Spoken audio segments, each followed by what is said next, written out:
Welcome to Med Madness, your go-to podcast for deep dives into medical topics. I'm your host, Dr. Your Name, and today we're exploring the fascinating and complex world of twin pregnancies. Twin pregnancies are unique and come with their own set of challenges and considerations. They are classified based on chorionicity, the number of placentas, and amnionicity, the number of amniotic sacs. This classification is best assessed during the first trimester, as the growing fetuses and resultant overcrowding can obscure imaging later on. Let's start with monochorionic monoamniotic twins, which are the least common but come with the highest pregnancy-related complication rate. These twins share a single placenta and reside in one amniotic sac without a dividing intertwin membrane. This unique arrangement increases the risk of twin-twin transfusion syndrome, where unbalanced blood flow between the twins occurs due to arteriovenous anastomoses in the shared placenta. Moreover, the single amniotic sac raises the risk of umbilical cord entanglement and intrauterine fetal demise. Because of these significant risks, management typically involves inpatient monitoring starting at 28 weeks gestation, with frequent fetal monitoring such as non-stress tests, antenatal corticosteroid administration, and a planned preterm caesarean delivery around 32-34 weeks. Monochorionic diamniotic twins, on the other hand, share a single placenta but have two separate amniotic sacs. This setup includes a thin intertwin membrane that meets the placenta at a 90-degree angle, forming what is known as a T-sign.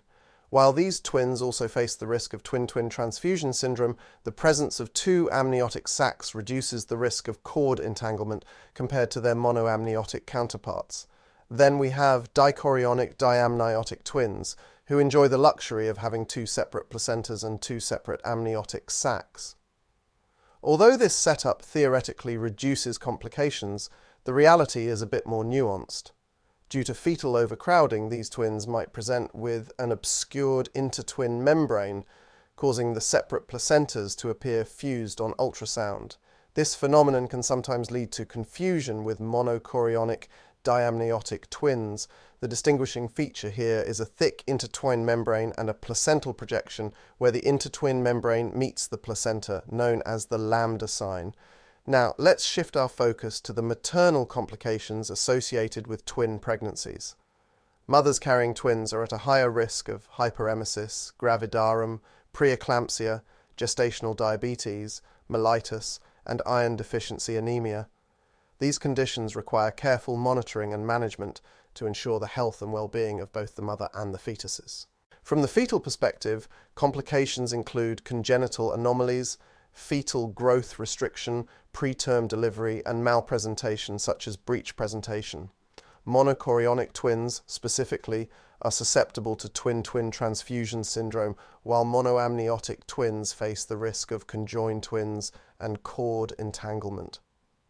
Preterm delivery is the most common complication in twin pregnancies, with more than half of all twin deliveries occurring before 37 weeks gestation. This can be attributed to spontaneous preterm labour or medically indicated preterm delivery due to maternal or fetal complications.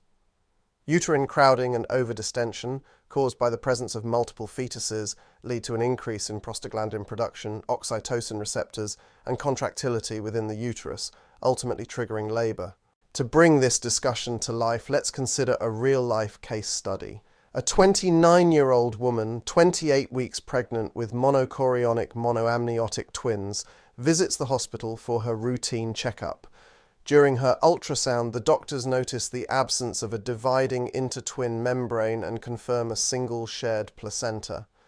Given the high risk of umbilical cord entanglement and potential twin-twin transfusion syndrome, she is admitted for inpatient monitoring. The medical team conducts frequent non-stress tests to monitor the twins' heart rates and administers antenatal corticosteroids to enhance fetal lung maturity. At 32 weeks, due to signs of umbilical cord entanglement, the decision is made to proceed with a caesarean delivery. The twins are delivered safely and receive immediate neonatal care. This careful management highlights the importance of early identification and vigilant monitoring in high-risk twin pregnancies. Twin pregnancies are indeed a complex and dynamic field requiring meticulous care and attention. Understanding the types of twin placentation and associated risks helps us better manage these pregnancies and improve outcomes for both mothers and babies. Thank you for joining us on this episode of Med Madness. If you have any questions or comments, feel free to reach out to us on our social media channels. Until next time, stay curious and stay healthy.